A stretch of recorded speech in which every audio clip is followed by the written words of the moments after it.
With regard to government the way it exists currently, right now there are numerous agencies in Tallahassee at this moment. You know, there are everything from the Department of Juvenile Justice, Department of Health, Department of the Agency for Healthcare Administration, and so forth.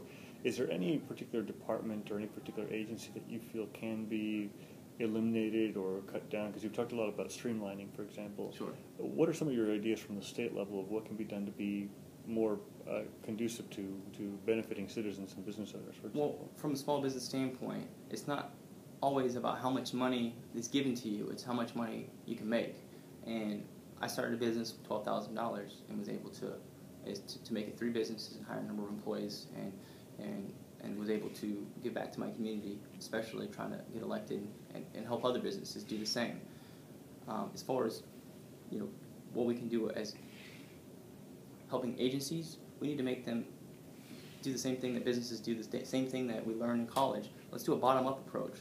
The ones that are helping the citizens and our ground troops in government know, hey, how do we save a buck in these things? And we need to listen to our government agencies in that aspect.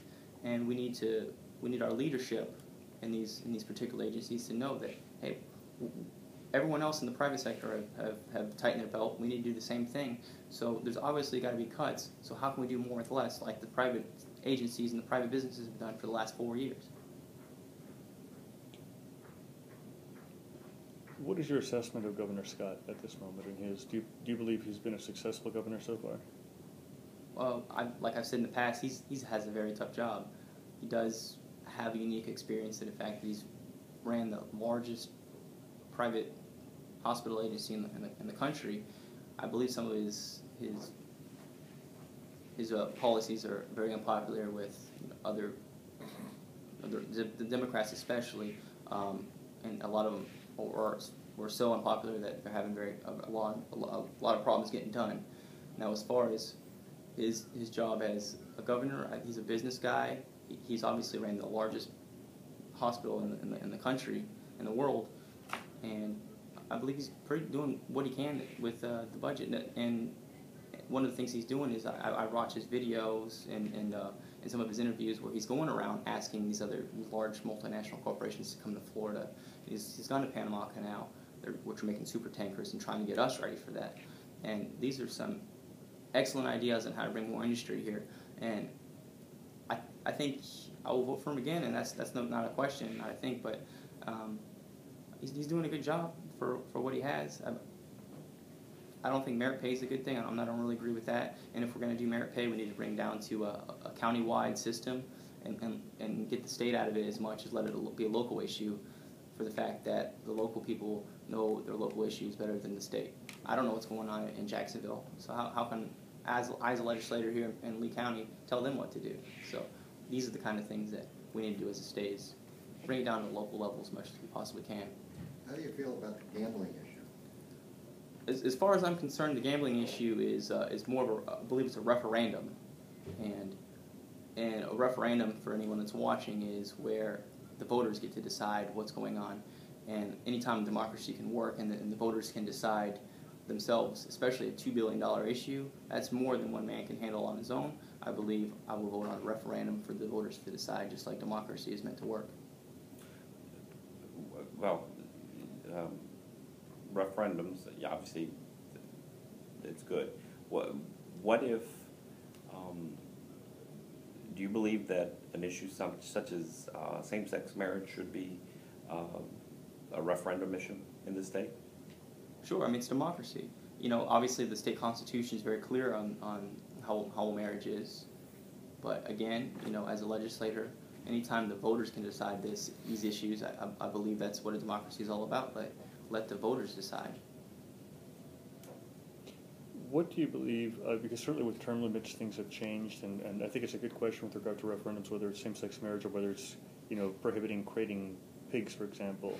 The voters have been asked to decide a whole series of issues over the last 10 years.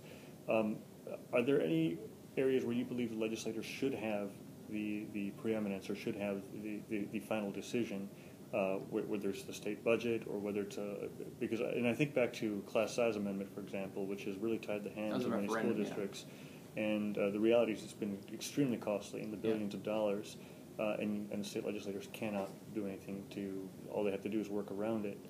And I suppose that would be something that if people wanted to repeal it, they'd have to go back to referendum. Well, obviously that's a very unique question. I believe that since the teachers are seeing that, hey, that we're having trouble budgeting now, I believe the community can see this as a whole. But obviously, sometimes when you do a referendum like that, it's one example in which you can say it didn't benefit the community as a whole, but maybe it did. Maybe that one student that's in the smaller class got a better education is going to be our next president. We don't know, but anytime democracy can work, we need to let it work, and we need to give the voters the opportunity to vote on these things. And if the state wants, if the people want smaller classroom sizes, and that's what they got.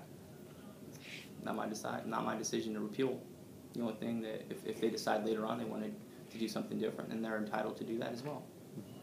Now, you'll be one of 120 voices there in the Florida House of Representatives. How do you describe your own style of working with other people? Do you work well with others? Sure. Yeah, absolutely. I mean, being in business, you have to work together with your employees, because the best way to get your employees to work with you is to make them part of the company, make them want to give back to your company, want them to be the best, want them to represent your company the best. And when you're working with other people, there's obviously other agendas and other ideas, but you have to work in a way in which you get your message across for your community. And the only way you can do that is by standing strong for your community and letting them know what you and tell them what you want for your community, and not change your mind on it later on. Are there any particular bills that you'd like to repeal that you've thought about? Well, I don't know about repealing, but I'd definitely like to bring it into question and talk to community members and leaders and say, hey, what do we think about this as a community? Obviously, merit pay, I don't know if it should be repealed, maybe rethought about how it's being reallocated. Obviously, the citizens insurance is an issue that we need to rethink, that 2008 bill that was passed. And the other one that I've heard from the police and the sheriffs and the detectives is cyber crimes is a very large issue that, for the most part, goes unpunished once the companies are paid back the money that they've lost.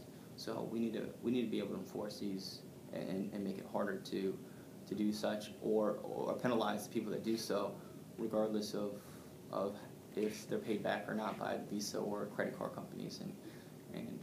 And once you do that, you'll see a lot less of that going on. Looking at the community and state issues, one recent piece of news that was reported actually today was that the Memorial Health System is going to vote to, in some way, self-insure or seek insurance because of the Aaron Edwards bill, the bill that is costing them now $15 million because of alleged malpractice, and a jury found them to be at fault. That was a controversial bill because, on the one hand, it went against the sovereign immunity principle, and the legislature decided to, in a sense, allow for that variance. It was seen by some here as an attack on the public hospital systems. And do you have a specific view when it comes to those types of lawsuits? Because up to this point, there's a $200,000 cap for those public hospitals. It's any time where you have someone that is affected so much by a particular incident, it's very sad, and I wish it never happened, but it did. From what I understand, I read the article today, is that it's still, once something like this happens, it's on a circumstance basis to come to the legislator before they're allocating those kind of funds. As far as the hospital going a private route or self-insuring, they're smart people, and they're doing what they need to do to make sure the hospital is in the black.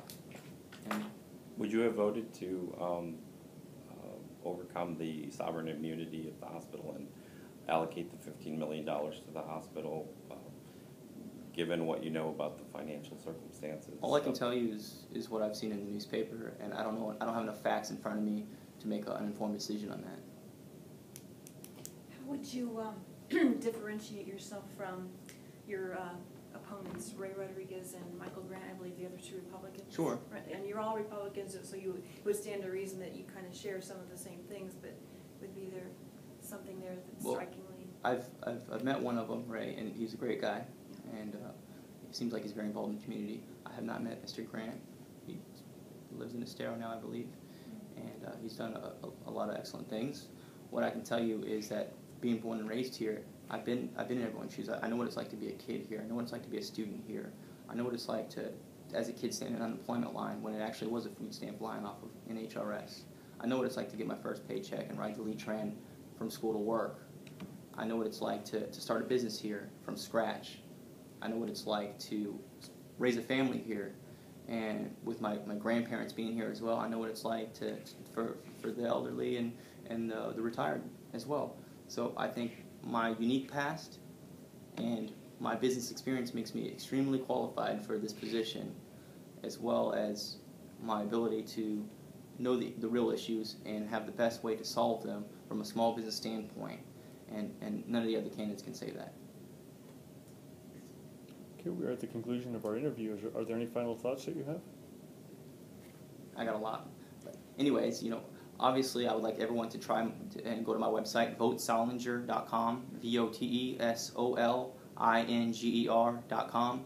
I have absolutely the top web marketing going on. I think I've had 50 or 60,000 unique hits to my sites, and the word's getting out. I've excited a lot of people about getting involved in the community and giving back, and someone like me that can go up there and represent the small businesses and the community, I think I'll do the best job, and our voice will be heard the loudest at the legislature if I'm up there. I want to thank everyone for having me here, and hopefully I don't have to go to the obituary section over there when I'm done. So, Thank you very much. thank you.